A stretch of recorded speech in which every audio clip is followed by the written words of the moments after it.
Ooh, I turned it on. That's awful loud. Hello. Yeah. That's really, is that loud? Yeah, Tom, is that too loud? Yeah. I sound like a tin man? All right, I'll try to go without. All right. Yeah, you're good. John, you hit me. Anybody yell at me if I'm not loud enough, but I'm going to try to go without. This is a neat room. I should know. Vicky, come here for a minute. No. It existed. I know. It's the fun part. What is this? Okay, so this is the Energy Center. And what we do in here is we do comedy the second Saturday of every month. We do, it's called the STEM, Storytelling Entertainment Monthly, on the second Wednesday of every month. You sent We do paper yoga. out on this? Pardon? Did you send some advertising out on this? Yeah, we do. We have some stuff out there. It's just, I know, and I'm always the best kept secret. But I own the salon next door, and then, this is part of it. And we just decided to start doing some stuff in here. And so we do some spiritual stuff on Sundays, yoga, pre-Zumba classes, so we're all about the fun in here. So, By the way, we're going to do a little bit of yoga as well. so welcome. So So welcome. everybody,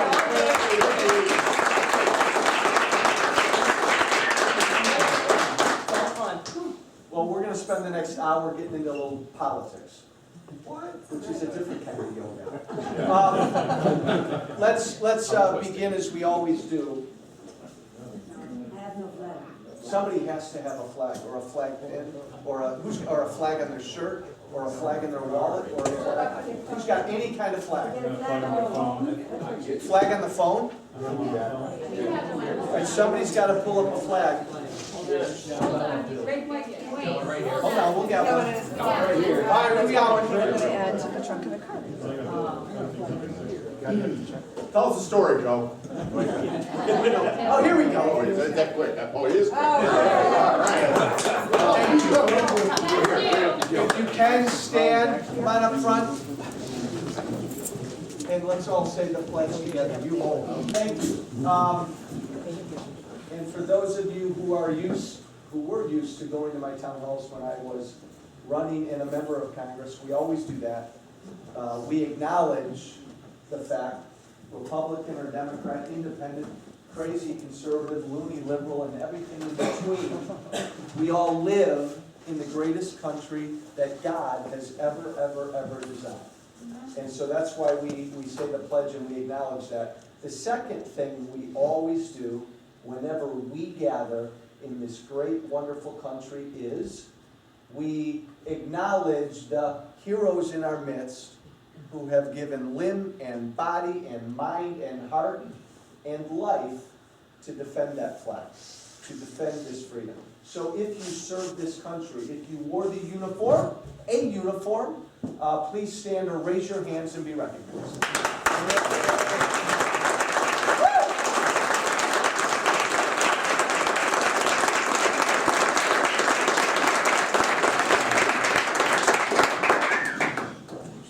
Welcome. You're probably wondering, come on in, keep them coming in, Cliff. You're probably wondering what you're doing here and what I'm doing here. Hi, Sheila. I'm no longer a member of Congress. I'm not a candidate for anything, at least for the next hour. I'm a former member of Congress who has spent the last month, since I ended my job at midnight on New Year's Day at midnight, we made our last vote. Since then, since I flew back home, I've been traveling this state, talking to groups, sometimes invited, sometimes not invited. Trying, and everybody asks me what I'm doing and what I'm going to do, trying to start a movement. I was down in Peru, Illinois 2 weeks ago. And you know me, How many times do I read a prepared speech? Never. That's about accurate, yeah. Rarely, and I didn't then either. But I did jot down some remarks that I did not follow. No surprise. But I started my remarks by reading the following. And this will explain why a month and a half after I got booted out of Congress, why I'm doing this in Wauconda, and why I'll be in LaSalle or Oglesby, Illinois on Tuesday, somewhere else on Thursday. Here's the simple truth. For those of us who believe in freedom, limited government, and individual responsibility, the only principles this country was founded upon, we are losing. We're losing pretty badly, and if we don't change this fact really quickly, we're going to lose this country.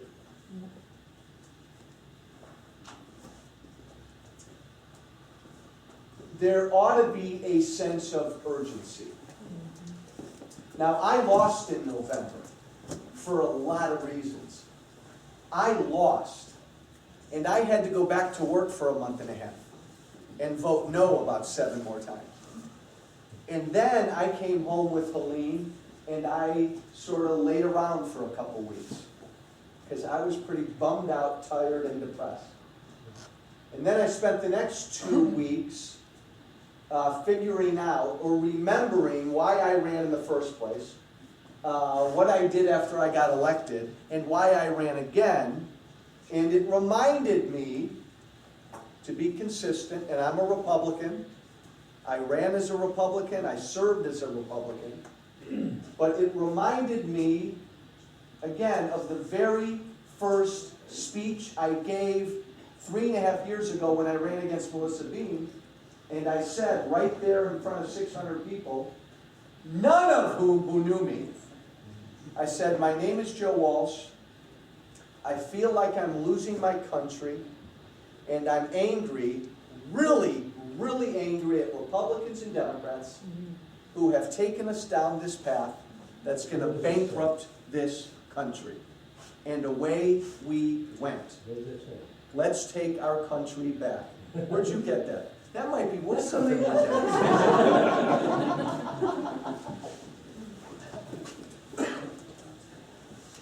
That sense of urgency is still here. The reason I'm here is because I'm going to travel this state for the next 4 months.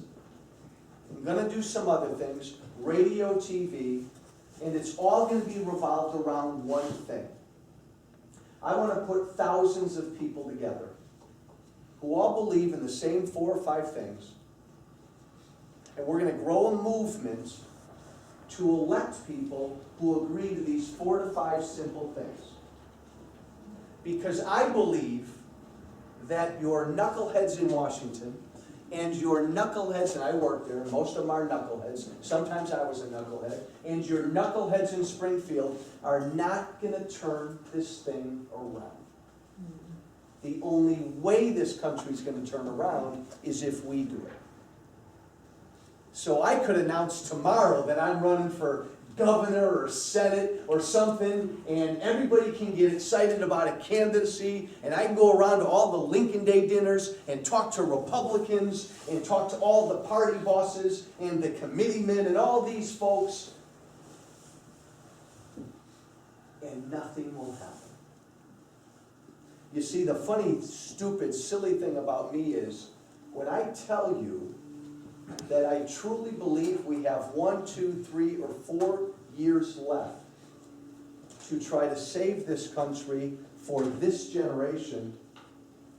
Call me silly, but I mean it. And the only way it's going to be saved and turned around is if the people rise up and do something about it. And so I figured, after a couple weeks of laying around, that I had to keep fighting, and that I had to go and speak directly to people, which is what I did when I served in Congress, and which is what I did when I ran twice. So before we end, in about 45 minutes, I'm going to ask you to do a very pointed, specific thing. I'm going to ask you to assume a couple things with me.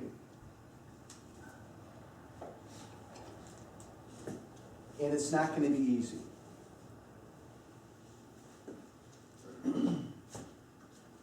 We think in terms of Republican and Democrat.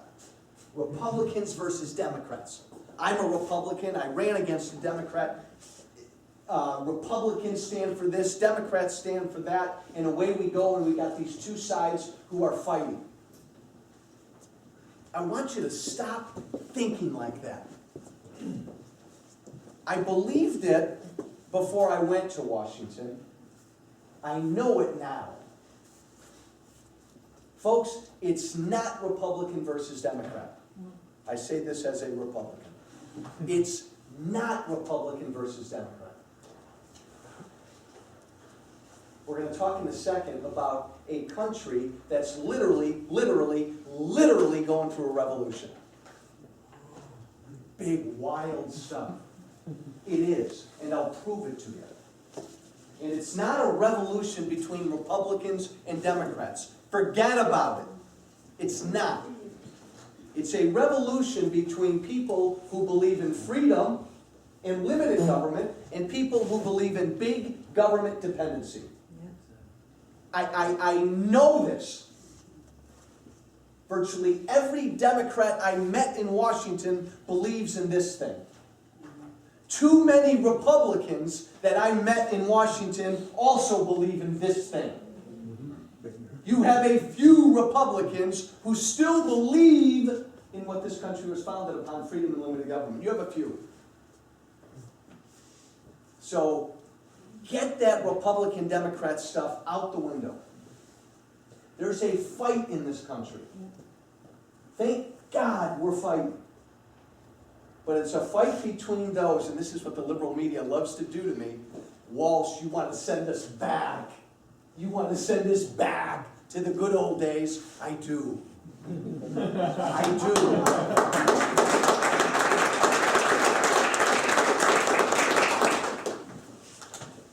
And some of you have heard me say this, and so let's just get right down into it. You hear Walsh always talk about this revolution. And when I was in Washington, when I was in meetings with John Boehner and my leadership, I would say this to them. Mr. Speaker, respectfully, sir, I'd raise my hand dutifully. The country's going through something big. We don't get it. We're having this little fight about funding the government for the next 4 months. We don't get it. We're talking about maybe slowing down the rate the government grows. We don't get it. So when we say revolution, what are we talking about? It's simple. It's simple. Everybody in this room, young and old, knows what this country was founded upon. It's not complicated.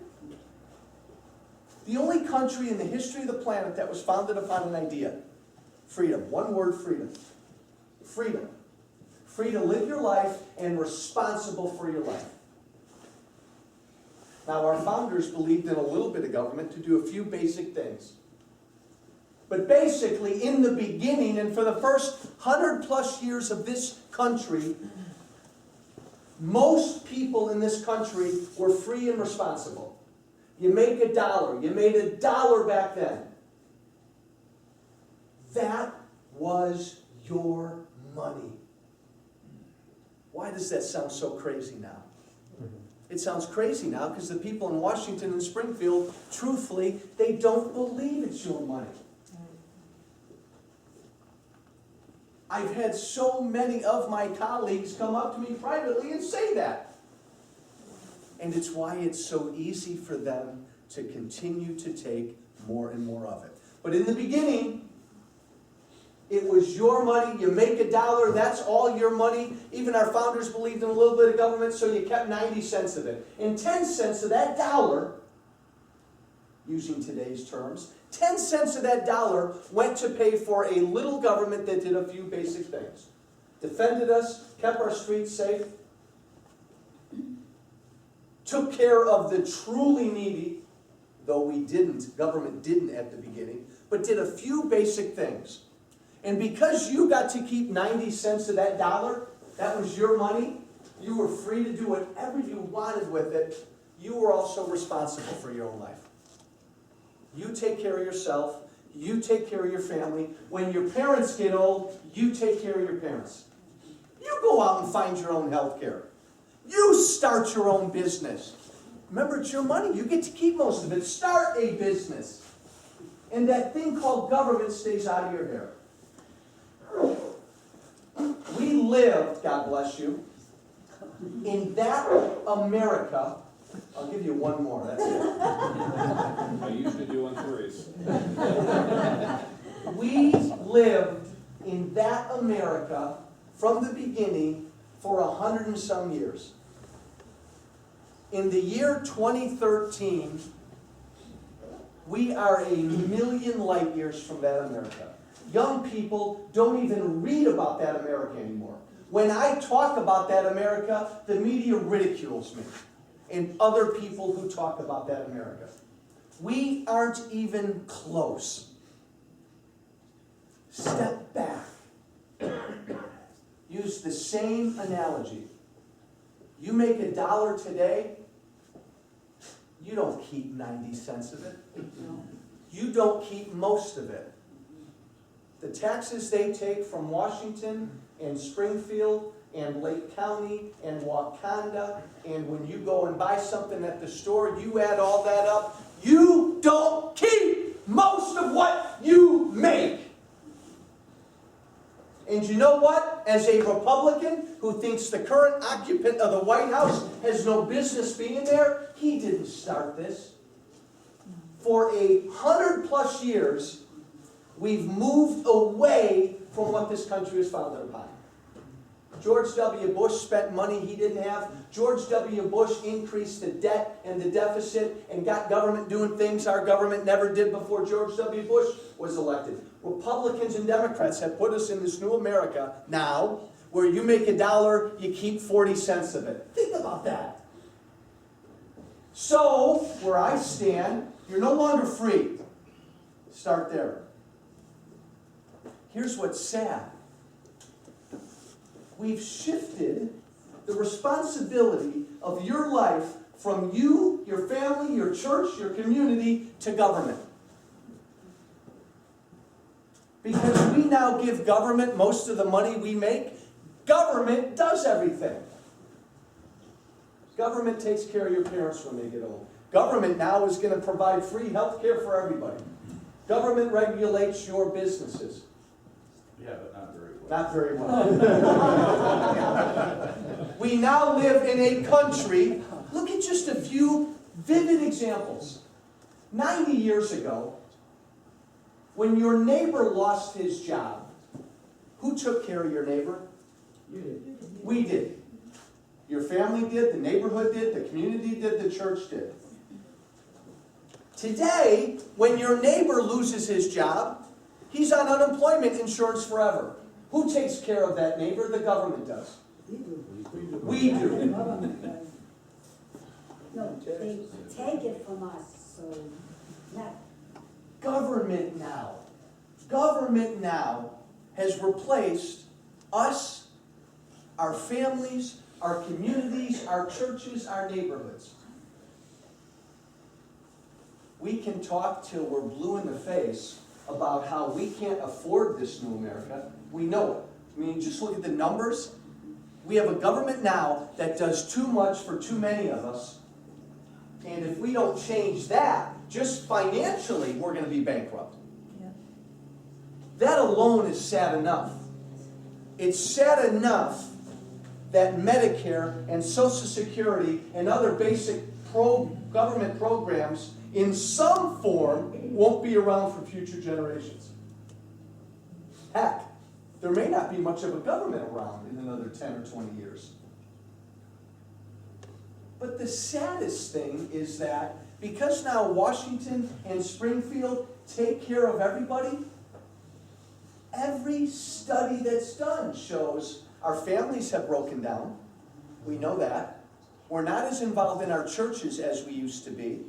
We don't help our neighbors like we used to help our neighbors. We're not as involved in charities, local charities, as we used to be. And none of this is complicated.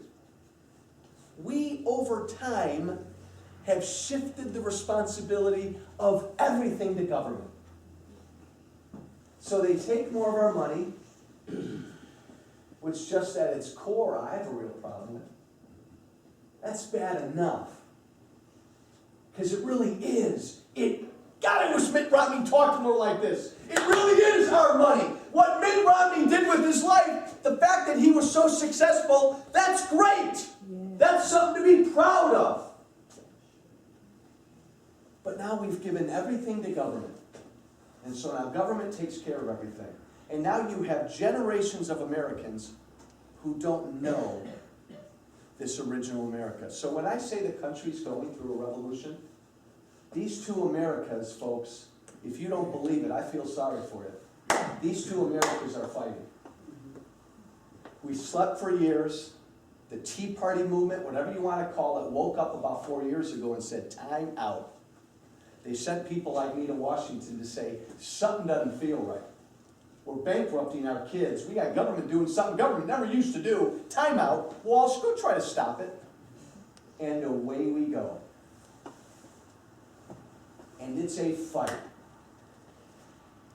It will last a while. It's taken us well over 100 years to get to this point. And when a politician tells you we're $16 trillion in debt, throw a water bottle at them. They're lying.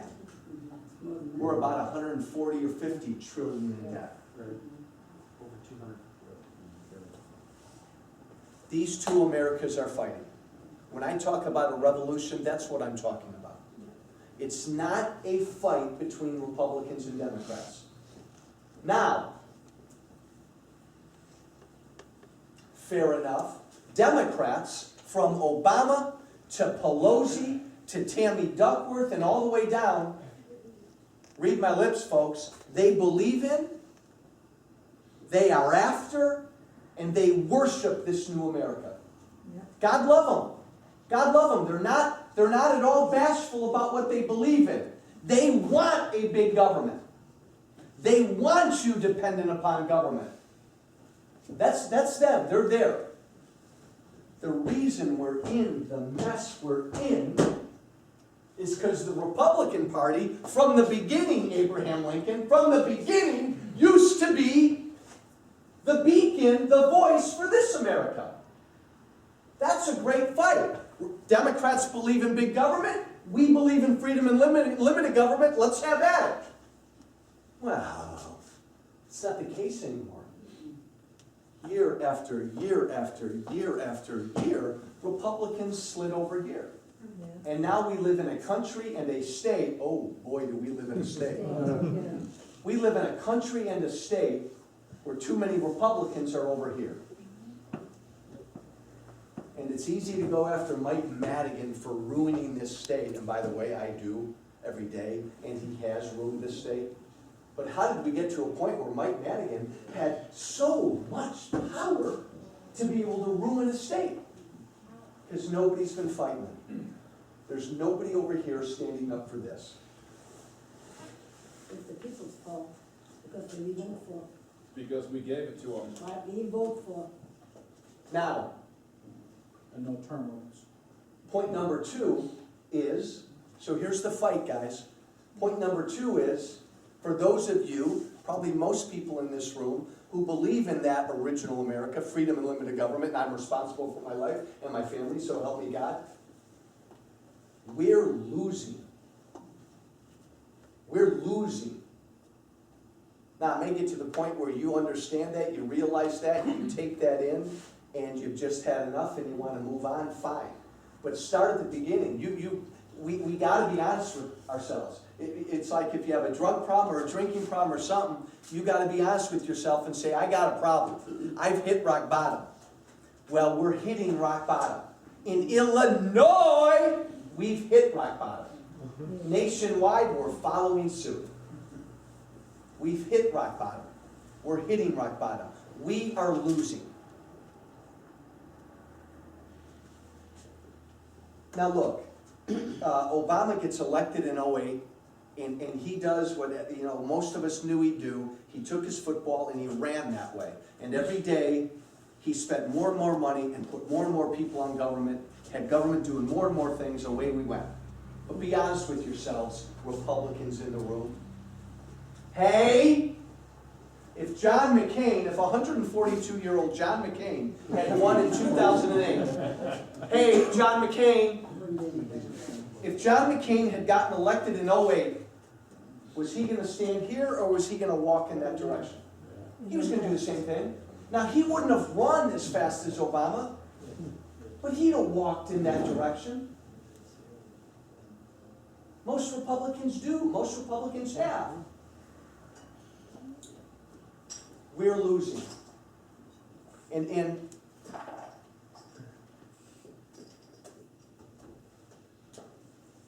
we can go after the media because the media, guys, is over here. Again, be with me. My two Americas. Okay? We know the media is over here. And we know now that they're slobbering and they're like beside themselves. They're so excited over here. We know that. And I don't want to downplay the media because it's important. The media is a factor and they influence people. I've made a career out of saying things I shouldn't say, but I'll say another one. You know, everybody in my position, we always want to say the American people, they're the smartest people in the world. They've got more common sense and know-how than that. Baloney! We have a lot of people in this country who vote who have no clue as to what's going on. Yeah. Rush Limbaugh calls them low-information voters.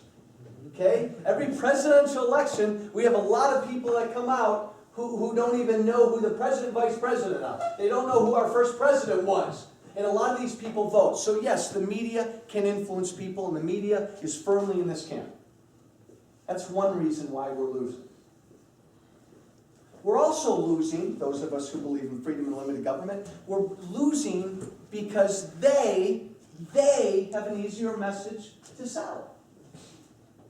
Be honest. It's an easier message to sell, to say, I'm going to give you something. I'm going to take care of you. Hey, young people, how many young people in the room? Young people, do you need help with your student loans? I'll forgive them. Ladies, who wants free contraceptives? I'll provide them. Health care. Away we go. Yes. A lot of Democrats talk this way privately. They all believe it privately. Some of them are very open and honest about it publicly. Their goal is to give you things. Their goal is to take care of you. Not a month went by when I was in Washington that I didn't fantasize about how fun it would be to be a Democrat for a day. I'm serious. That always brings a chuckle, but I'm dead serious. To be able to literally go in front of groups of people and promise them things. Give them things. Hey, you want to drink water? It's a really nice phone. To just walk around and give people things. And this makes us laugh. But you know what? They know exactly what they're doing. They do it. They've told us it privately. And if you looked at the way Obama and all of them campaigned, this is how they campaigned. Romney won independence. Romney won married women and men. Romney won white people. Do you know what Obama did? Masterfully. He basically knew, I got an economy that's miserable. I got a debt that's unsustainable. I got people not growing. How in God's name am I going to win an election? Well, I'm going to focus on three groups of people. Young people, Latinos, and single women. And I'm going to win this election because I'm going to walk around every day promising those three groups of people something. And that's what he did. Big fight last year on student loans. President Obama talked about student loans, keeping those rates nice and low because he needed to get young people excited. Boom, we got the young people vote. Single women. If I had $1 for every time I was accused of having a war on women, I'd be a rich man. Look what they did. Those evil, bad Republicans want to take away your contraceptives. They want to take away your right to an abortion. They want to take away any semblance of health care. And away they went and they got single women, Latinos. Obama had a real problem trying to get Hispanics fired up again. So he had 2 or 3 executive orders last year during the campaign unilaterally legalizing illegal immigrants. Unilaterally. It worked.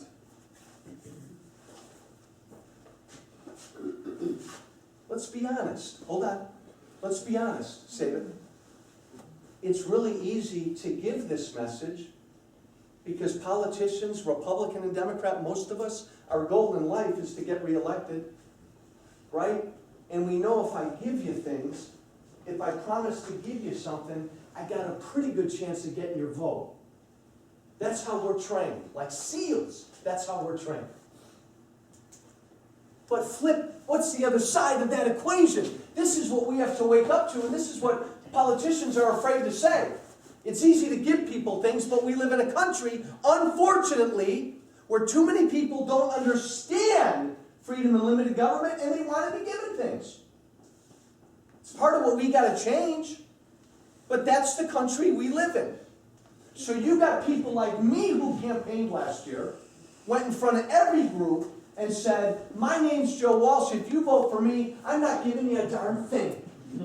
I'm not going to give you anything. My job is to go to Washington and limit what they take from you. Limit. Remember, go back to the original America where it's your money, you get to keep most of it? All I wanted to do was give you more of your money, and then I wanted to pat you on your head and say, I'm out of your hair, go live your life. Put that on a bumper sticker. That's tough. They have an easier message. That's part of why we're losing. The final big reason why we're losing, freedom and limited government, big government dependency. The final reason we're losing is because this side, from Obama to Pelosi to Duckworth to Michael Madigan to Rahm Emanuel, they understand we're at war. They're treating it like a war, and we aren't. We aren't. Every single day, and I can just tell you what I saw in Washington, every single day, they wake up with a mission to get 1 more, or 2 more, or 3 more people or groups dependent upon government. It's not complicated. Because once I have you dependent upon government, who are you going to vote for every election? The party of government. And like a mission, they set out every day to do this. They're good at it. They're good at it. And they're treating it like a war. Now, we Republicans, though, I don't know where my suit coat is. We don't talk like that. We don't think like that. That's not right.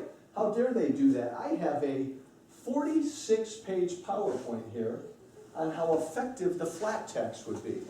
And so we pull out our studies. We pull out our slideshows. We try to make an intelligent academic argument while the other side is at war just grabbing people. They're at war and we're not. It's funny, when I talk this way about a revolution and war, and I've seen it, my Democrat colleagues never laughed at me. My Republican colleagues, from John Boehner on down, said, well, there goes Joe Walsh again. There goes Joe Walsh. Democrats get it. And none of this is mean. None of this is antagonistic. This is the fight that's going on. And I'm asked all the time, is Obama trying to destroy the country? Does Nancy Pelosi have a clue? What's Harry Reid doing? What's Michael Madigan doing? I'll try to give you the most honest answer I can. The other side, the side that believes in big government, they either don't understand what it's doing to us, or they don't care. Or both. They either don't understand or they don't care. Now Nancy Pelosi's an easy one. She just doesn't get it. But it's like, and this is what so frustrated me, it was like in the State of the Union, I found that and generally they're very boring, and even when you're there in person, they're really boring. And it's not just because it was Obama, but I've always found Obama to be a very boring speaker. But I don't, it's just kind of boring. But I found this State of the Union so depressing. Not because of what Obama said, because he said what we knew he'd say, though some of them were just hilarious. But it was the reaction of the people on the floor. My colleagues, Democrat primarily, but a lot of Republicans. Obama literally said these things. Here's what he said. Nobody deserves to be shot by guns, comma, so I propose a new government program to boom, boom, boom, boom, boom. And everybody smiled and clapped. He said, nobody should work and not get paid properly, so I propose to raise the minimum wage to, and everybody smiled and clapped. Everybody deserves to have a job, so I propose a new program to put everyone to work. And everybody smiled and clapped. It gets better. Every 4-year-old, he said, deserves top quality preschool education. So I propose a new government program that will guarantee boom, boom, boom, boom. And people stood up and almost fainted. They were so happy. All of our energy, he said, should be clean energy. So I propose a new government program, more investments to make sure every home is powered by the wind and the sun by the end of the decade. And the crowd went crazy. And what made me so depressed during that speech is, it's like these people are elected officials. They were so busy smiling and clapping and high-fiving and, that nobody thought about how much these programs are going to cost. Yeah. Nobody thought, will they work? Nobody scratched their head and said, no, wait a minute, Mr. President. And if I'd have been there, I'd have done it this year. Mr. President, just a question. Is that something government should be doing? Nobody asked that. Nobody said, $123 trillion in debt, and by the time he was done speaking, it went up to 124. Nobody said, but wait a minute. How are our kids and our grandkids going to pay for all this stuff? What I found so depressing was the smiling and the clapping. And what that tells us is, we're really losing, okay? Because nobody questioned these things. Guaranteed high-quality preschool education for every 4-year-old in the country. Who's going to say no to that? Well, people who believe in freedom and limited government are going to ask 2 questions. No, never mind, 3. How are you going to pay for it? Will it work? And is that something in a free and limited government world our government, federal government, should be doing? No questions asked. It's not their money, that's why they don't care. It's not their money. No, they don't care. So, we are losing. We are losing. And if there's one thing I want you to take away from this hour, probably closer to 3 hours, it's not, hey, look at Bob, look at his watch. I was just very. I know. This is not not now. I want to go to my grave as a guy who was a good, decent, loyal Republican. But I want you to take this away, folks. I don't know if I'll ever run again. I don't know if I could ever get elected again. This is not Republican versus Democrat. Put that out the window. If you have any desire to try to save this country, put that out the window. I'm going to ask you to sign something in about 15 minutes. Put that out the window. It's people who want to take us back. Republicans, independents, Democrats, older people, young people, rich people, poor people. People who want to crawl, scratch, and claw back to what this country was founded upon. And people who are really happy with where we're going toward a big government-dependent country. This is where the Democrats are. God love them. God love them. This is where too many Republicans are.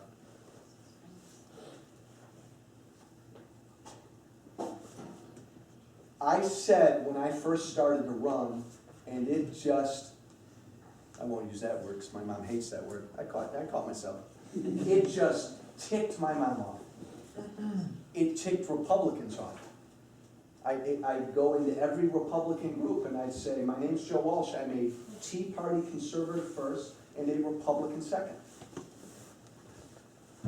And I think Republicans, to change the party, to elect, to really get people back here, we got to elect more people like that. How do we win? We're losing, how do we win? There are two ways to go. There's the Karl Rove way, and then there's what I'll call the Mark Levin way. There we go.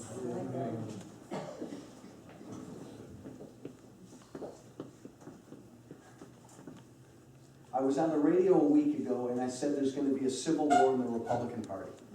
Yeah. And they asked me right away, are you talking about a third party Walsh? Do you want a third party Walsh? And I said, God, I hope not. But if my Republican Party doesn't stand up for this, there will be. Something's got to stand up for this. And if not the Republican Party, there will be something. Unless you think I'm smoking something. It's so hard, guys, because it's 2013, we're here in lovely Wauconda, and the founding of this country is 234 years removed from us.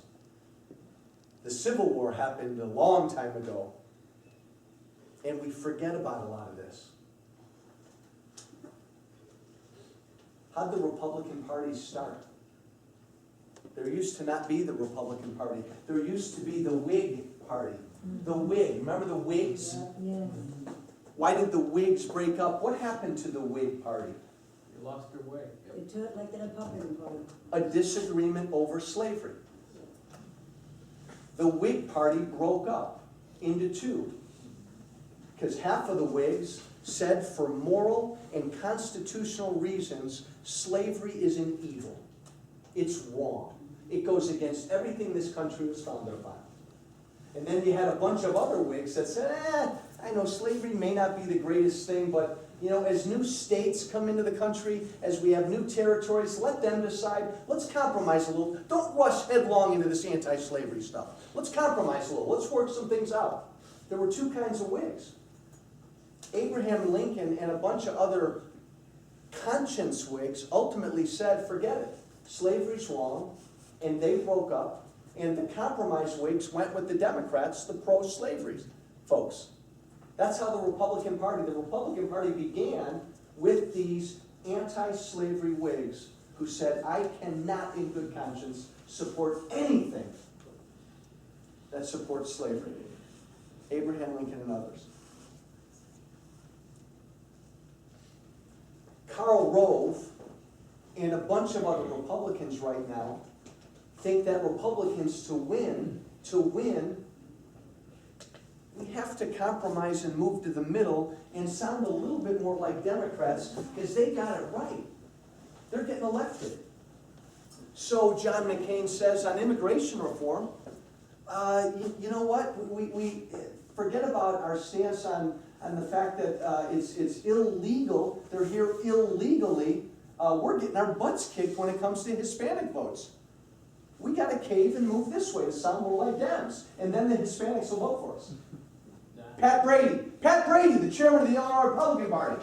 Listen to what he said. Again, no matter where you stand on same-sex marriage, we can have that debate, the debate on traditional marriage. But Pat Brady, the chairman of the party, whose party has as its platform standing up for traditional marriage, said, time out, we Republicans got to change on that. Why?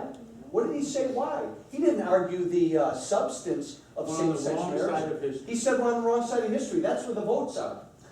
Yeah, That's where the votes are. So to get elected, we have to change. right. The tug, I wish I had this tug more. The tug to get reelected is so strong. So Karl Rove comes out 3 weeks ago and announces a new super PAC to make sure that people like me don't get elected. People like Rand Paul don't get elected. People like Ted Cruz don't get elected. Because we're over here. To get elected, we got to elect Republicans to win who will move to the middle, sound more like Democrats, because that's where most people are. That's the Karl Rove, John McCain, the establishment Republican way on how we win. There's the other way, which is what I call the Mark Levin way, which is just make your case for freedom and limited government, and then fight like hell. Fight like hell for freedom and limited government. And so if that means we lose elections.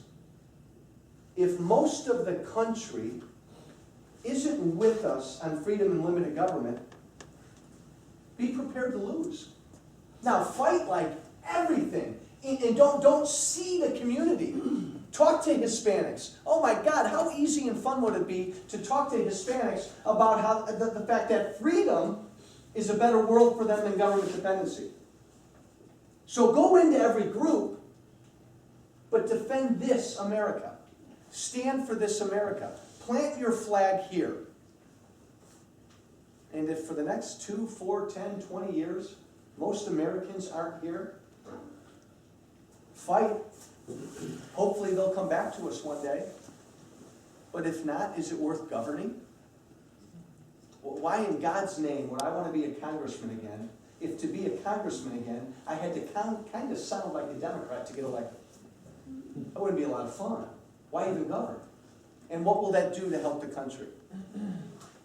It's like we forget, we're so involved in the politics, we forget what's going on in the country. This country is this close to losing it. We so don't, and none of us know. None of us know. You have a smart senator from Oklahoma, Tom Coburn. He was on TV this morning again. He wrote a great book called The Death Bomb. He said we are 7 years away, 7, from having enough money in our government to do 3 things. Take care of Medicare and Social Security, 2 things, and pay for the interest on our debt. Current projections, there will be no more federal money to do anything else. Now, he could be off by a year or 2 or 3.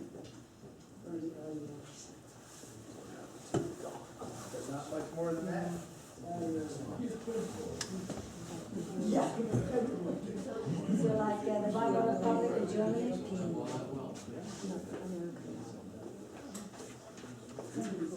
I guess, Barb, and I want to take your questions in a second, but what I'm going to ask everybody to do before we leave today is, I'm going to ask you to be in this camp with me. I'm going to ask you to decide to fight. I'm going to ask you to go down the tough road of saying, Republican, Democrat, I don't know, I believe in a free country where our government takes care of the needy, but the rest of us are free to live our lives and, oh, by the way, responsible for our lives. And I'm gonna work for that America no matter how long it takes me. And I'm gonna go to college campuses and talk to young people. Hey, you know what would be really fun? I love this idea. And I want people to, I really think I want to do this. I'd love to rent a real fancy Greyhound bus. Not like that RV I rode around in. Really fancy bus. And we'll put a bunch of people my age in it. A bunch of 30-year-olds. A bunch of 50-year-olds. We'll put about 40 of us in that bus. And we will take that Greyhound bus to every college campus, first in Illinois, and then we'll go nationwide. And we'll fill the auditorium, Barbie, with 1,000 college students. And the 30 of us 50-year-olds will walk on stage and we'll ask one very simple question. Where's the bathroom? How many of you, what was that?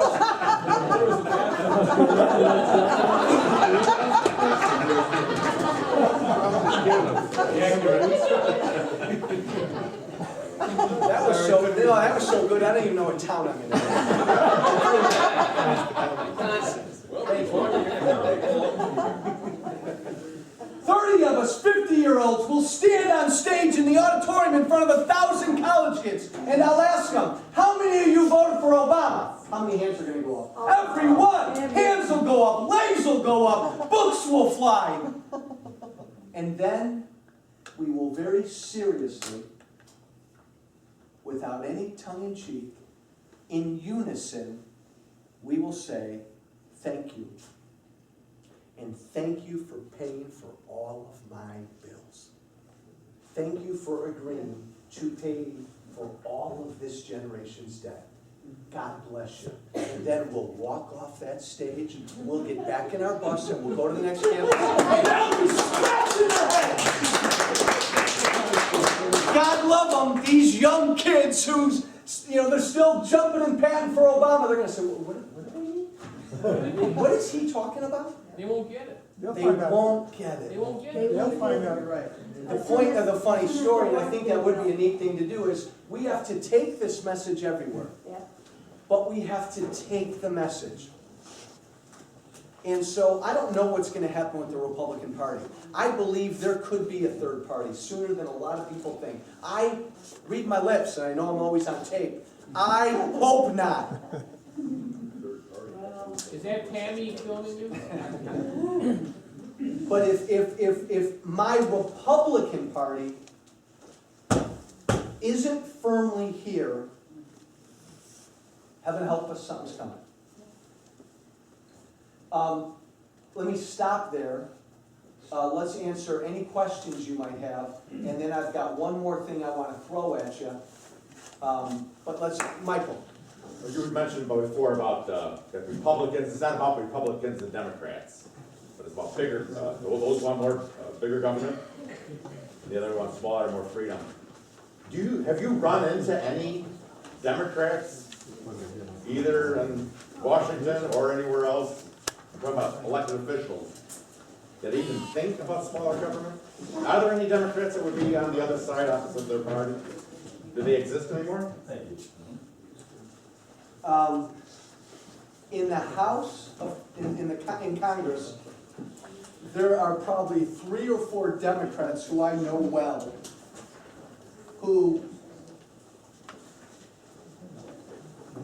sort of understand what's going on, and understand that it can't sustain itself. But they can't say anything, because they're the real minority. But Mike, I'd say there are only a couple. Look, guys, we're all a little older. We're not, I don't know, who's, anybody in their 20s in this room? You young punks.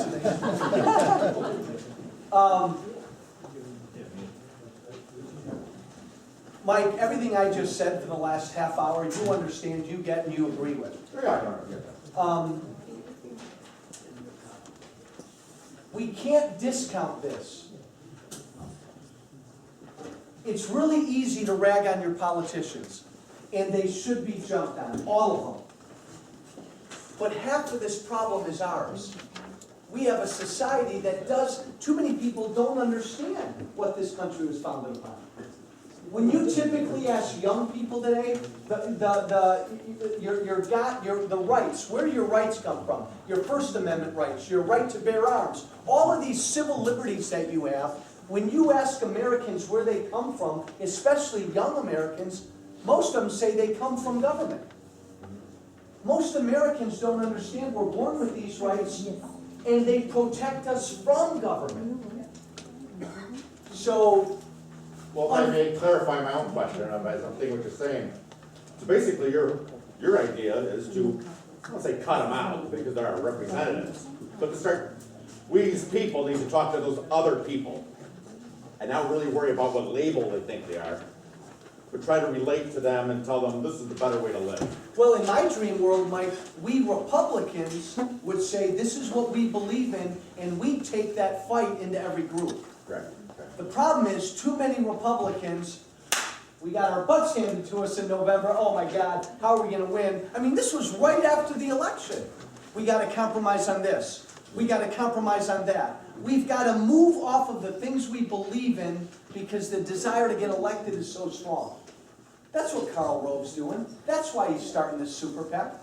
Yes, You sir. want to actually say that all these Democrats or whatever actually believe what they're preaching? They actually believe this? I think most of the Democrats I met in Washington truly believe in big government. And they believe that it's better for Washington to take care of your neighbor than you.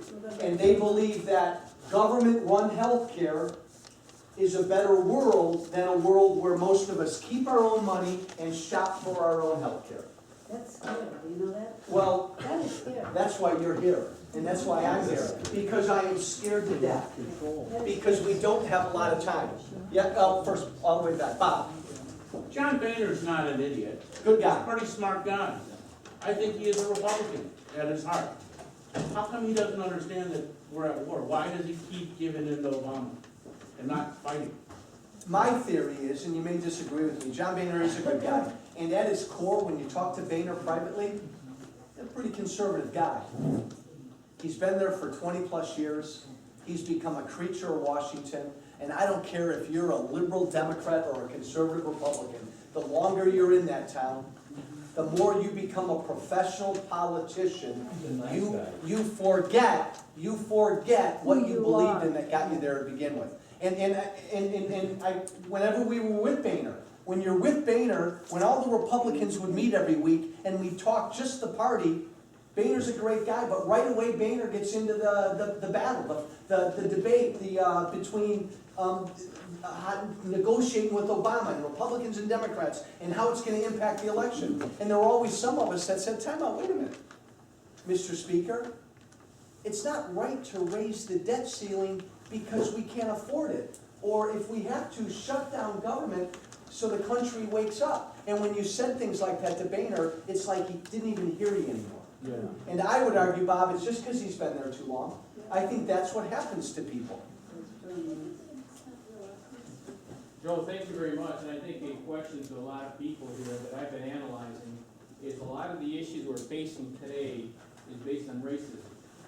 Obama has put race relations back 50, 100 years. Everywhere you look at, if you want to criticize anybody, right away the race card gets thrown out. You even have General Colin Powell, who called Governor Sununu racist because Sununu dared to call Obama racist. He also called Sarah Palin a racist because she said something about shucking and jiving. So she's a racist as well. And we've got to get past this political correctness, and this is perhaps one of the biggest problems. Now, one of the things I want to hear from Joe is we suddenly had a person come out of the woodwork, Dr. Ben Carson. Yes. Now surgeon, I've known him not personally, but I've known about him since the 1990s. His eloquent speech at the prayer breakfast, standing in front of Obama and just ripping him, was incredible to see. And the left is just besides himself, because how are you gonna call him a racist? Yes. Carson is a real black, 100% black guy, versus the president only half black guy. Not when a half black guy, call a full black guy a racist. But it really comes down, ladies and gentlemen, to the bottom line of this. And I think Joe can comment on this as well, because he comes from an educational background. We've got to get involved in municipal elections. That's where it all starts. I'm running for the second time for the high school board, District 211. I came in last time, but I will not compromise my principles. It's not worth it. And I'm fighting again. The Herald refuses even to write about it, maybe because I'm running, but it's because you have 3 incumbents, they probably will endorse them again. So Joe, if you can comment about the importance of municipal races, getting people engaged to run for these races, and then a couple of words about what you thought about Ben Carson and Thank Obama you. with that program. Thank you. Here's my thought, and maybe I'm the poster child for this. Either, and you're gonna leave in about 10 minutes, and you're either gonna really kind of agree with a lot of what I said, or you won't.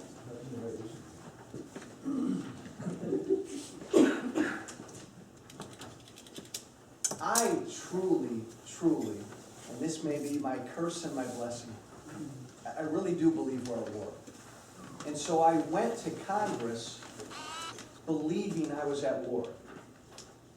There's a reason why when I got elected, nobody in the country knew who Joe Walsh was. After a month and a half, darn near everybody did, every Democrat hated me, and every Republican was uncomfortable with me. And it just got worse every month. I believed we were at war. And I took that mindset. And if you take that mindset, you've got to be prepared to be called every name in the book, and I've been called every name in the book. Racist, sexist, deadbeat, go on and on and on. You talk about a guy walking naked in the public square. I know in my heart of hearts I'm not a deadbeat dad. I know I'm not a racist. I was called an anti-Semite in front of my Jewish wife. You're just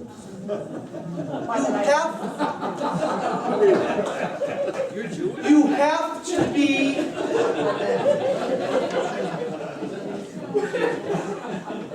Now we find out.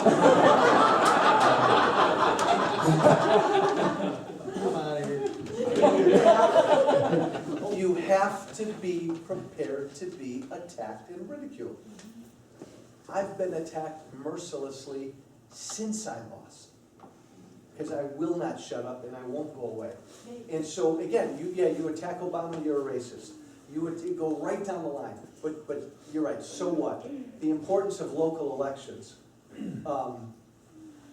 Madigan and Democrats don't take any time off. They work every single day to win in this state. There's a reason, and they're winning, because every 9 minutes a taxpayer leaves this state permanently. This state is the laughingstock of the country. Moving companies do more business in Illinois than any other state in the country. Dead serious. But only one way. Dead serious. The U-Hauls don't come back. We, people who believe as we do, freedom and limited government is not just a Washington thing. It's a Springfield thing. It's a Wauconda thing. It's a Lake County thing. It's really a school board thing. So again, it's pretty simple to me. If you believe we're at war and we're losing, you're either going to pick up your weapon or you're not. And if you pick up your weapon, there are a lot of ways to get involved. One is to go right at the media. One is to run for Congress. One is to run for school board. One is to do what you're doing. One is to do what Kurt Morris is doing back there. I'm going to introduce him in a minute, who's running for mayor of Garnini. One is to support people like this. One is to get involved in the Tea Party group. I don't care what you do, if you don't pick up something and go to war, men and women, young and older, we're done. We're done. People right now talk about leaving Illinois, and they're leaving constantly. You're going to get to a point in this country where people are not going to talk about leaving Illinois, they're going to talk about leaving this country. Decide. Any other questions? Yes, ma'am? Isn't this government for a long time has been going by the way of the European model? Yes. Some years ago, I read a book a friend of mine sent it to me, The Beast on the East River, written by a former congressman or senator, I'm not sure. I read it, and it's about the United Nations. The Beast on the East River is, you know, the Hudson River, New York City, where United Nations is. Because European model is the centralized government, they will take care of you. Remember what happened with the students? When the government of France wanted to raise the age for retirees, and they were all up in arms, thousands of them in Paris, demonstrating that they don't want to because they're so used to Being taken care of. being taken care of. Yeah. You know, from Yeah. cradle to grave. Again, you know, don't get personal and don't, Obama, you know, to me, Obama's just an accident. No, You're right. What you're saying is right. Not He's just taking us that Obama, way. yeah. Obama is taking us there. yes. No but doubt. it's been going on for some time, Republican or Democrat, Doesn't like matter. you said. Doesn't matter. Yeah. There's a reason why 50 to 60% of what you make no longer is in your pocket. Obama didn't do all that. There's a reason why over the years this has happened. It's not your money, it's theirs. It's not your life, it's theirs. And you know what? Rag on Obama all you want. Rag on Boehner, rag on McCain. It's really fun to rag on McCain. Rag on all these guys if you want. But this country, we have been asleep. We let this happen. We let us get to a point where you now live in a country where you don't get to keep most of what you make, you don't get to defend your family with whatever you want to defend them with, and you don't get to make your health care decisions. I don't know. You give me your definition of freedom. That doesn't sound free to me. It can't be sustained financially. Whole nother argument, but it's not free. Yes, sir. The sequester is confusing to me. Join the club. Are there real spending cuts, or is it just a reduction in the increase? And if it is, why aren't the Republicans making that case? And was it the Democrats and Obama's idea, and why aren't the Republicans making that case? Well, you raise a great point in that we do a lousy job of making a case. But yes, the sequester, again, it was, according to the best evidence, it was Obama's idea, and Republicans bought right into it. But it was his idea, they bought into it, it was a stupid idea, it was only done to be able to raise the debt ceiling, pass the election, they formed that stupid super committee. I voted against each of it every time it came up, but Republicans generally supported it. The sequester. Actual cuts, which is why they did it, because they thought there's no way people in Washington are going to make actual cuts. Now, it's important to note, though, even with the sequester, and by the way, it's not $85 billion in cuts this year. It's prorated, so it really comes out to only about $44 billion in cuts for the rest of this year. Actual cuts. But even with those cuts, we will still spend more money this year than last. Yeah. Every year. So I think what's going to happen is, I think it's going to go through, the trigger will happen, and then they will find a way in a month to retroactively fix it. That's my guess. Yes, sir. First of all, thank you, Joe, for you instigating this movement. We're with you, and 100%. And a couple of little tidbits. The other night, Grinnell College in Iowa, a guy delivering pizza with a gas guzzler. The green students who didn't approve gas guzzlers beat him up. It's an example of political. We will look into that. I went to Grinnell College. Bulgarian government is resigning because they're giving up. They're saying, we can't run this country anymore. We're running out of money. Now, I have something I want to throw out to the younger people here. This is not a joke. and I really mean it, if you look at the reality of what happened to the election, this last election, and the numbers involved, young people who think the way we do better start having lots of babies to have the numbers in the future. This is in addition to everything you're doing now. This is not to replace it, and this is not a joke, not that you want, but the hard reality is it takes voters, it takes numbers, because even the Supreme Court in the long run follows election results. Thank you, I agree, thank you. Here, I'll second.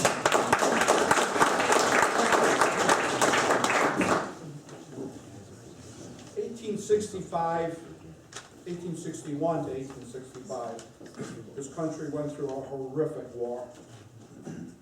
About 750,000 men and women died. Not since then have we had so little faith in our government as we do now. Not since then have we been as divided. Then it was North and South, Democrat, Republican. The ideologies are here and here. Although I don't believe in compromise, we have to find some sort of common ground. I fought in a war with Democrats. They were my comrades. They bled the same blood I do. We have to live with these people. But we have to educate them. I think a lot of people are confused. I think our government has lied to us. We all know that there's been media clouding issues, not reporting on issues. We need to get these things out, and it's our responsibility to do that. I think Joe has got a phenomenal idea in his movement, behind it 110%, but we have to find a way to get through this, or this country will not survive. And we cannot send the Democrats to Canada, they won't take them.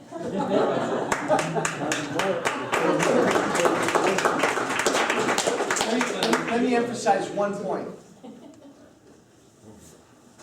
I've probably been asked 1,034 times in the last 2 years, what is the Tea Party movement? And to me, it's really, really very concise and clear. The Tea Party movement consists of Republicans, Independents, and Democrats who believe government is way too big, does way too much, and it's criminal, all this debt that future generations will inherit. That's the Tea Party movement. I know a lot of pro-life Tea Partiers. I know a lot of pro-choice Tea Partiers. I know a lot of Tea Partiers who are pro-traditional marriage. I know a lot of Tea Partiers who are pro-same-sex marriage. I know a lot of Tea Partiers who are pro-gun.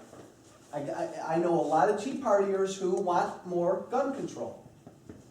But we all agree on that.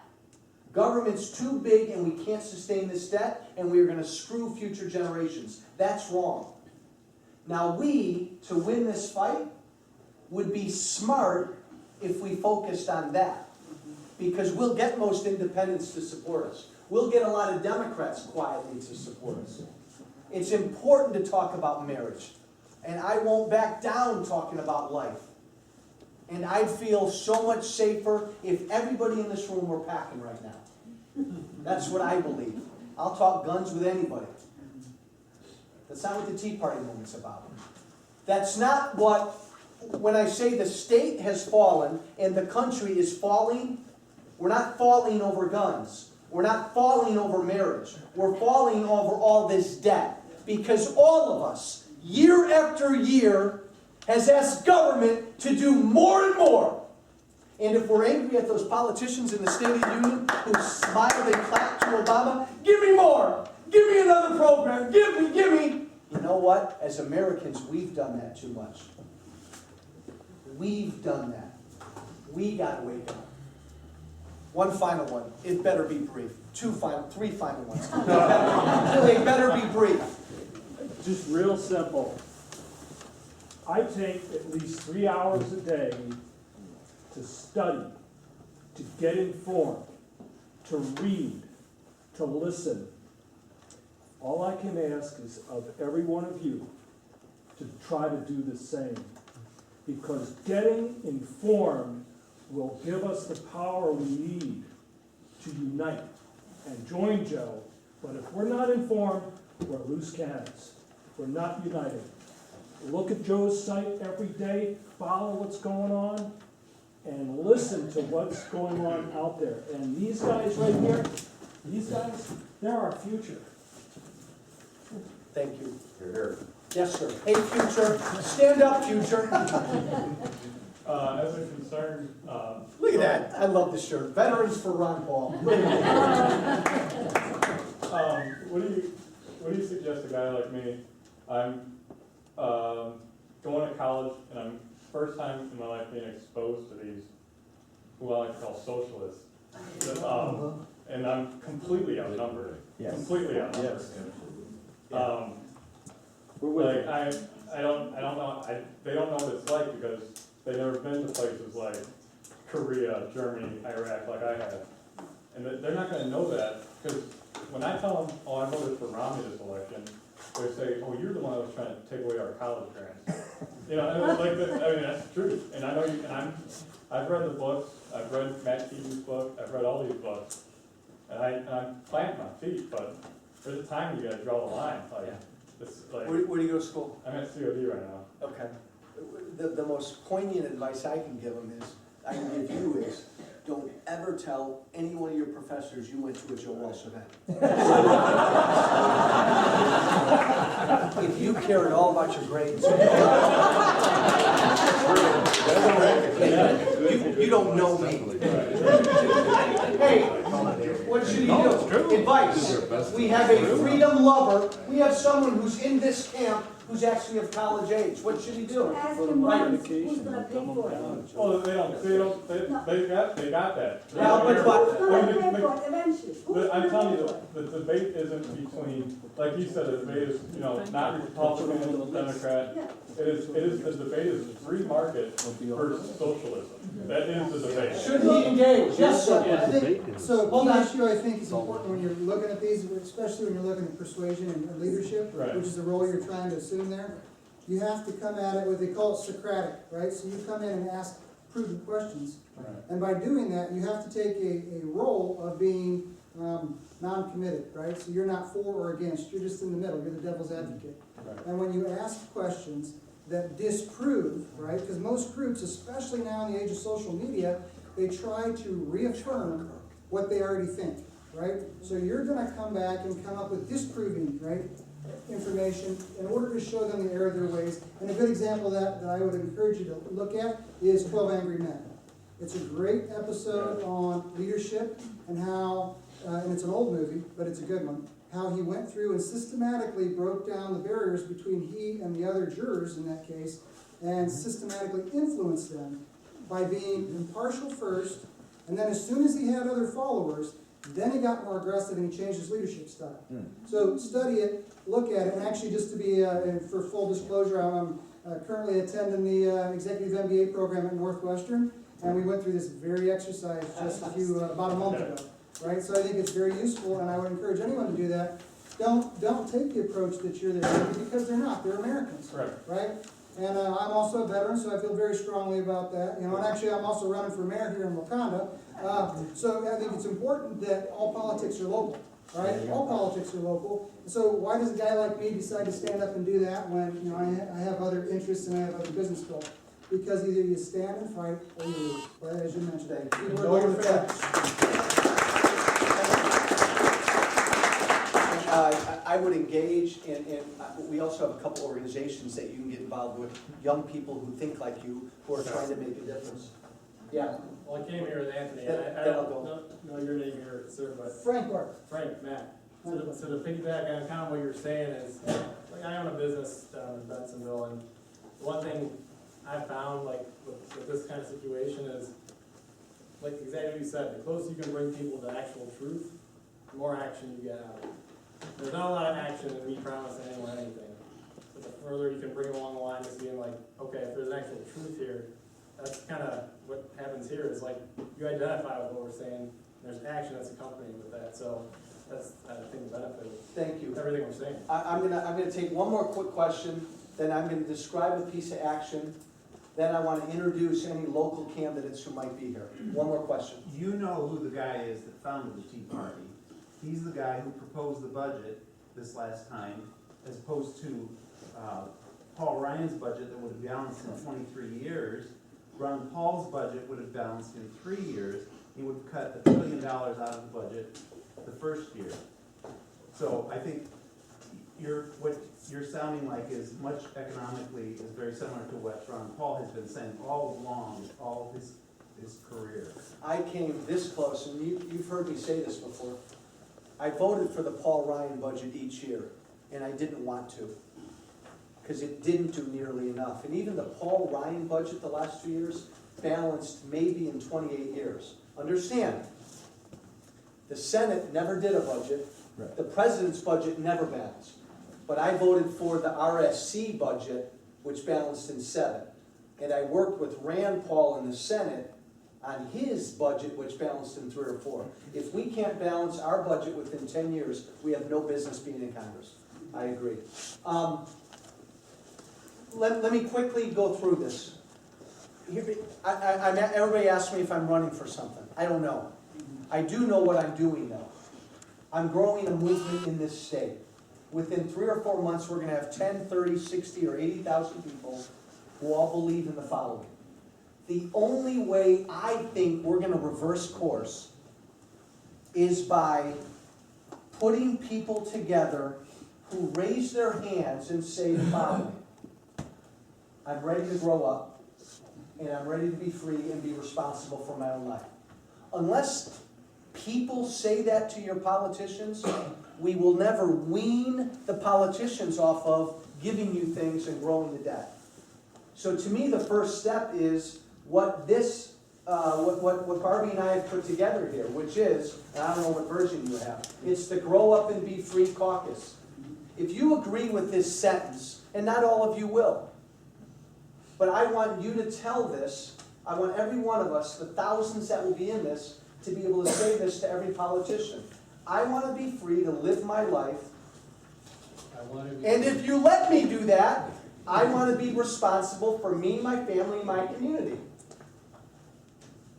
If you can agree to that, Republican, Democrat, or Independent, we're going to put 10 or 30 or 60,000 people together who then will only support candidates. Candidates who run for mayor, candidates who run for school board, candidates who run for Congress, who will do the following 5 things. Because remember, we're telling our politicians, hey, yes, that's me. Don't take care of me anymore. I want to grow up and I want to be free and responsible. So to do that, though, politician, hey, first step is 1. I will only support politicians who cut taxes, not who keep them the same, not who extend the Bush tax rates, but who cut taxes, because I want to go back to the beginning where it's my money. So if you're going to ask me to be free and take care of my family, politicians, you better let me keep more of what I make.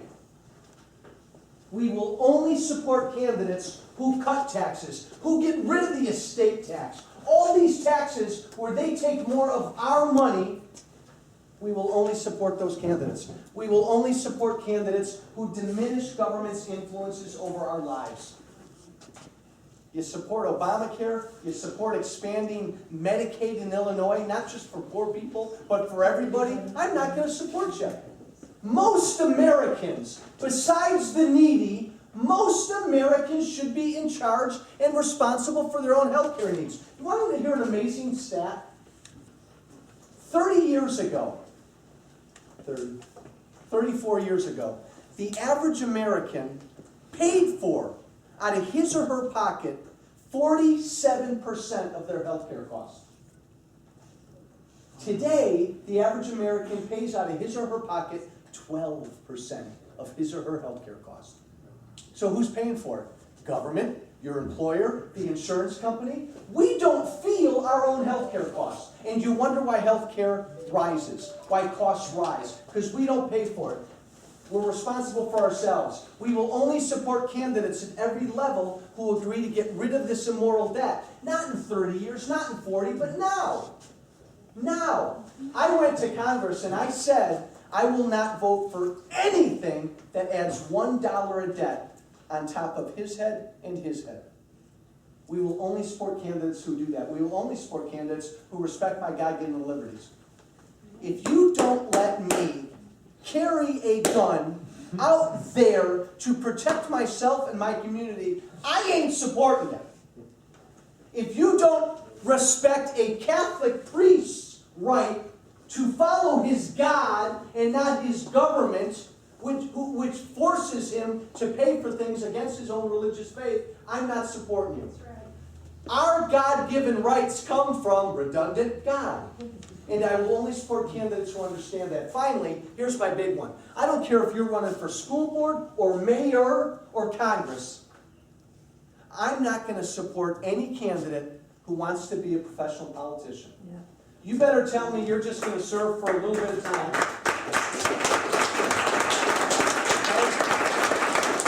You want a real question to ask all of your candidates this year or next?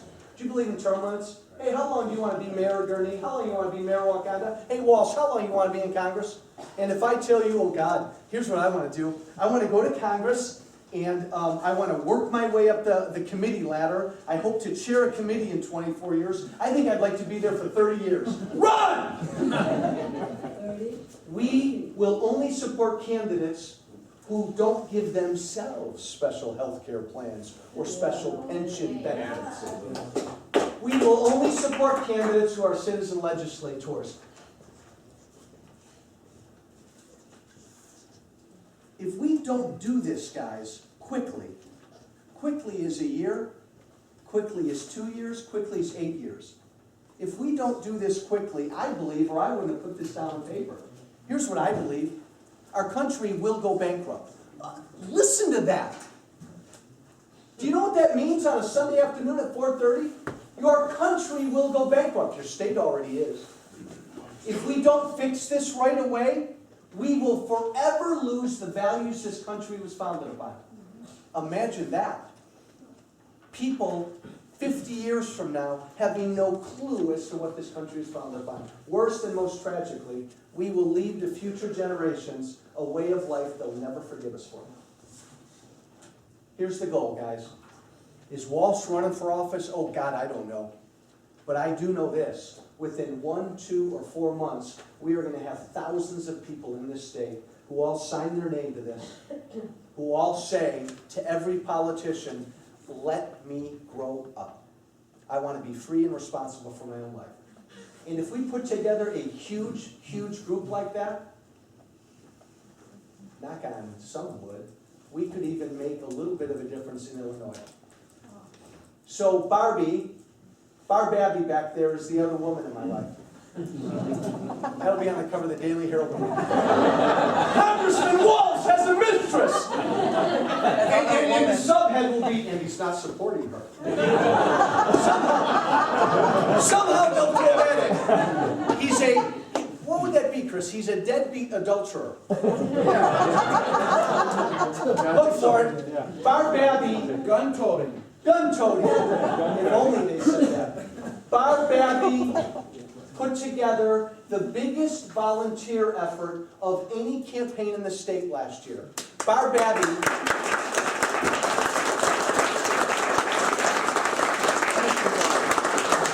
lives here in Wauconda. Barbie is putting together this movement. Before you leave, her husband Cliff's not going to let you leave unless you sign that. Before you leave, give Barb your sheet, sign on. You can also go to, my website is walshfreedom.com. Facebook, it's Walsh Freedom. We're going to put this up online within a couple days so you can virally pass it to people. And once we're going, and we're already going, I won't tell you how many we have so far, we'll begin to send you stuff and do rallies all over the place and get this group together.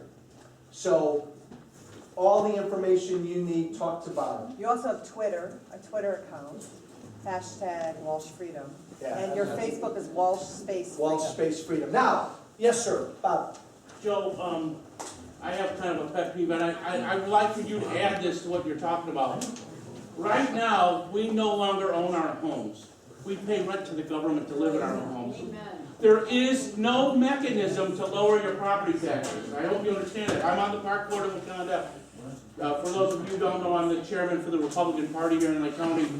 There is no mechanism to ever cut your property taxes.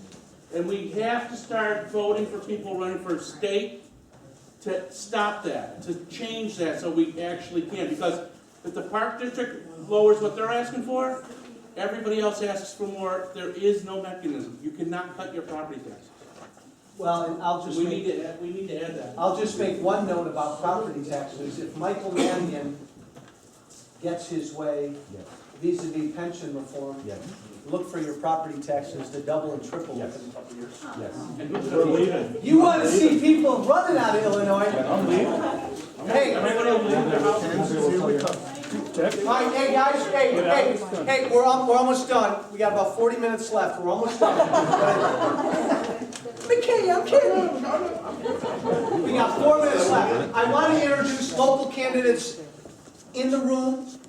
Look, I put up with crap when I ran. I don't care what office you run for.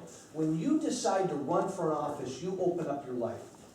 We need to respect everybody who's willing to do that. Everybody, Republican or Democrat. What candidates do we have in a room? Stand up and identify yourself and take a minute. Quickly, Roman, again, quickly. I'm Roman Golash. I'm running for a second time for the school board of District 211. I'm really concerned about the financial situation of the district, but also I'm also concerned about the moral values we're teaching our kids in those schools. Yes. I also want to invite you, we're going to have a big meeting in Palatine Library on March 23rd, where Joe's going to come in. I'm the warm-up for Joe. So if you can make it at 2 o'clock, God bless you. I'll be talking about a full hour about educational challenges, why I'm running, why it's important for people to listen. And hopefully I'll warm up the crowd enough, and we're trying to get as many people as possible. Then Joe walks in at 3, takes it away, and he does his thing, and then everybody's all excited, everybody gets signed up, and we just multiply our numbers. Thank you. Thank you, Roman. Yes, sir. Joe, is this a Joe Walsh minute or a New York thing? No, somewhere in between. Somewhere in between, so I got about 40 minutes left. Kirk Morris, I'm running for mayor up in Gurnee. Woo! Hey, by the way, let the record show, I have publicly endorsed Kirk and we're gonna work my tail off to help Kirk get elected. Right. And Joe and I met a bunch of years ago. I remember the first time we broke bread together was at the canteen in Barrington. So Joe and I have been aligned that way for quite a while. But taking personal responsibility is painful, you know, and it's also painful running for public office. I've served 4 years. I've known Bob Cook for a number of years too. I've taken a lot of hits running for public office. It just comes with the job. You gotta have a strong back and slippery shoulders, or a strong shoulders and slippery back. Whatever it is, you have to work that way. It's just part of the deal. But you have to know that sacrifice is worth it. You know, win or lose, that what you're doing, your integrity of your words and your actions match, and do what you say you're going to do. Even if it's not the most popular thing there is out there. You have to do it. And the corruption is everywhere around you. Don't fall to it. You know, we need volunteers. All of us that do. We walk. This is the worst time of year to be walking precincts, folks. How many have been walking precincts already? Helene and I want to walk your hand up. I know you have. Helene has too. It's miserable. It's cold. It's windy. It's wet. People aren't home. It's awful. But if you don't walk, you won't win. Guarantee you there. All right? Guarantee it. And it's awful. Try to support all your local candidates, and if you got extra time, find someone else you're passionate about that you know is going to do the right thing and help them out too. I can't tell you how many precincts I've walked for Joe. I've walked for Mark Kirk. I've walked for an awful lot of folks. A lot of times, you just put the time in. We also have an event with Joe on March 12th. March 12th. Barb's got it. It's up at Confetti. It's a brand new place. We're also going to be launching it's kind of a press conference for the National Veterans Museum, which we aren't going to get into today. But we've got that whole thing going. I know these guys have been involved with that quite a bit as well. So put it down on your calendar. Confetti's, Barb's got the stuff. She's also got volunteer sheets. I don't know where she Kurt, is there Here she is. Do you have a website that would be worth anything right now, or? It's not, Lenny Jarrett has been working on it, but it's still not published yet. We have the name, but it's not there. We are on Facebook. Okay. But the volunteer sheet, I've got my Wonderful. I've got Sheila's phone number, my phone number, email addresses. I've been around a long, long time. Okay, you started to pass the stuff around for confetti. That's great. Thank you. So that was not a New York, that was a Joe Walsh. Thank you. Kurt Morris, Mayor of Gurnee. Hold on. Take it away. My name's Frank Bart, and I am a 26-year veteran of the Armed Forces, and I've had a parallel career all the way through. So I just recently got back from Afghanistan. Been deployed 3 times, 2-time recipient of the Bronze Star. And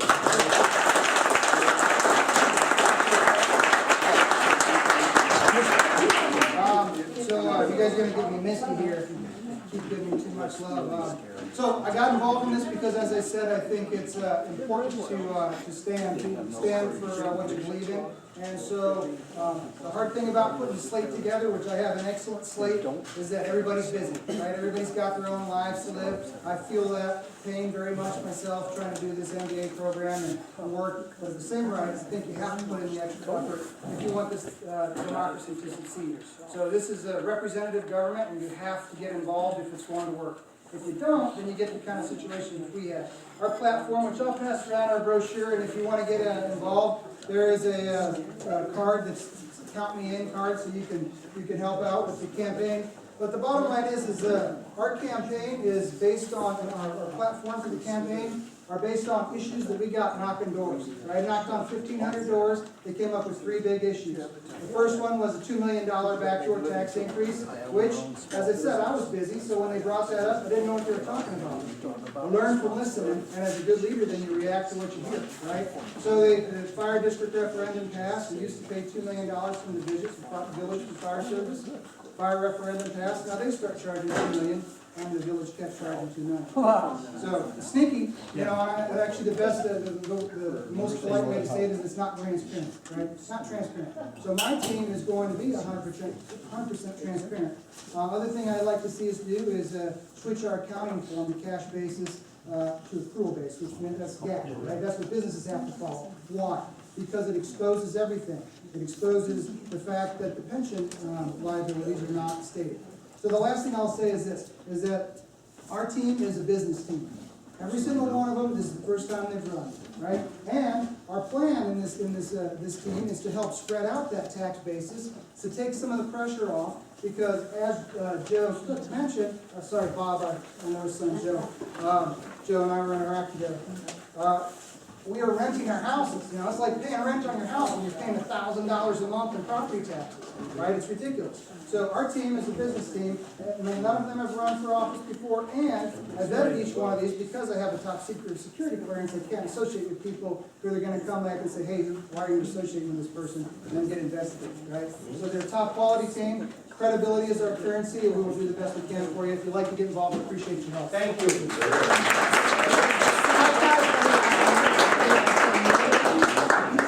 Final 2 pieces of business, and we're done. Don't support any of these candidates, because you just joined a movement. Don't support any of these candidates unless they're going to hold to your principles. 2 quickies. Believe, really truly believe that we don't have a lot of time. Please believe that every single day. Number 2, decide to fight. Decide to fight. Whether it's in college or whether it's in Congress, decide to fight and be ready to be made fun of and be ready to be attacked. But if you're going to save this thing, be ready to fight. And 3rd point I'll make is, Barbabi, yeah. I will make a challenge to this group. A month or 2 months, we'll pick the date. Help me grow a movement. Get off your backsides, and sometime in the next 2 months, bring 2 people back. I won't let you in the door unless you bring 2 people back. Bring 2 people back who you believe might say they're ready to grow up and be free. bring 2 people back, Barb, Babby, if they can each bring 2 people back, we'll come back to Wauconda within a month or 2. Final thing, hey, last thing, shout out to Wauconda. If every town were like Wauconda, and every Republican organization were like the Wauconda Republicans, you know what? You'd be looking at the next president of the United States.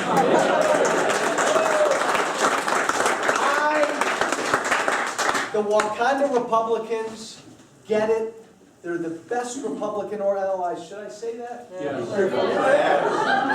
I'll be a politician. They're really one of the best Republican organizations around. Help them. On March 9th, do we have found forums? They have their phenomenal corned beef and cabbage dinner right over in the Legion Hall on, is it a Friday night? Saturday night, March 9th. I'm going to be there. I'm going to dance. Yay! I won't dance. Come March 9th, Barbie's got forms. Help support the Wauconda Republicans. God bless everybody. Give your forms to Barb. Thank you.